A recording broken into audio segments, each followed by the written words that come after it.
আসসালামু আলাইকুম। প্রিয় দর্শক, আপনারা জানেন যে তুরস্কের তুরস্কের একটা সংসদীয় প্রতিনিধি দল বাংলাদেশে আসছে। ওই প্রতিনিধি দলের সাথে আমাদের প্রধান উপদেষ্টার সাক্ষাৎ হয়েছে, ওই ব্যাপারে নিউজ। তুরস্ক বাংলাদেশ সংসদীয় মৈত্রী গ্রুপের সভাপতি ও তুর্কি পার্লামেন্ট সদস্য মেহমেত আকিফ ইয়লমাজের নেতৃত্বে 5 সদস্যের একটি সংসদীয় প্রতিনিধি দল সোমবার প্রধান উপদেষ্টা প্রফেসর মোহাম্মদ ইউনূসের সঙ্গে রাষ্ট্রীয় অতিথি ভবন যমুনায় সাক্ষাৎ করে। বৈঠকে উভয় বাণিজ্য, বিনিয়োগ ও মানবিক সহায়তার ক্ষেত্রগুলো দ্বিপক্ষীয় সহযোগিতা আরও জোরদার করার উপায় নিয়ে আলোচনা করে। মেহমেত আকিফ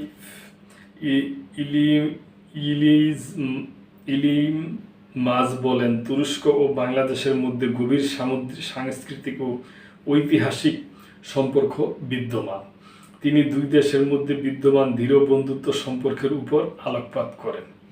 তিনি আরও জানান, প্রতিনিধি দলটি গতকাল রবিবার কক্সবাজারে রোহিঙ্গা শিবির পরিদর্শন করছে এবং তুর্কি বিভিন্ন সরকারি ও বেসরকারি সংস্থা, বিশেষ করে তুর্কি ফিল্ড হাসপাতালের মানবিক কার্যক্রম সম্পর্কে অবহিত হয়েছে। প্রধান উপদেষ্টা রোহিঙ্গা সম্প্রদায়ের প্রতি তুরস্কের অবিচল সমর্থনের জন্য কৃতজ্ঞতা প্রকাশ করেন এবং তুর্কি উদ্যোক্তাদের বাংলাদেশে বিনিয়োগের আহ্বান জানান। তিনি বলেন, বাংলাদেশ দ্রুত বাজারে রপ্তানির জন্য একটি উপাদান কেন্দ্র হিসাবে গড়ে উঠতে সক্ষম। প্রধান উপদেষ্টা বলেন, অন্তর্বর্তীকালীন সরকারের দায়িত্ব গ্রহণের পর থেকেই আমি তুরস্কের সঙ্গে ঘনিষ্ঠ সম্পর্ক আরও গভীর করার উপর গুরুত্ব দিচ্ছি। তিনি বিশ্বকে স্মরণ করিয়ে দেন যে রোহিঙ্গা জনগোষ্ঠীর দীর্ঘদিনের অবিচার ও দুর্ভোগ ভুলে যাওয়া উচিত নয়। প্রফেসর ইউনূস বলেন, রোহিঙ্গা সম্প্রদায়ের দুরবস্থা আমাদের সময়ের অন্যতম করুণ মানবিক সংকট। তারা শুধু মুসলমান বলেই এই ভয়াবহ পরিস্থিতির শিকার এবং তাদের নাগরিকত্ব কেড়ে নেওয়া হয়েছে। তিনি আরও বলেন, 8 বছর ধরে আশ্রয় শিবিরে থাকা রোহিঙ্গা শিশুদের শিক্ষা ও ভবিষ্যৎ সুযোগ একেবারেই সীমিত হয়ে পড়েছে। এই অবস্থা হতাশা ও অস্থিতিশীলতার জন্ম দিতে পারে।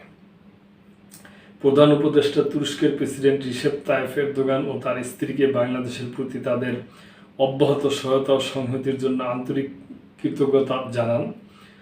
ডক্টর ইউনূস বলেন, তুরস্কের সঙ্গে হাতে হাত রেখে উভয় দেশের জনগণের ভবিষ্যতের জন্য নতুন সম্ভাবনার দ্বার উন্মোচনে প্রস্তুত।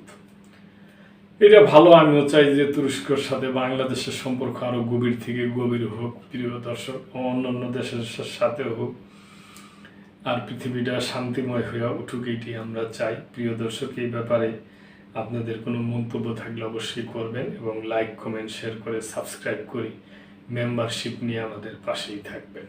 আল্লাহ হাফেজ।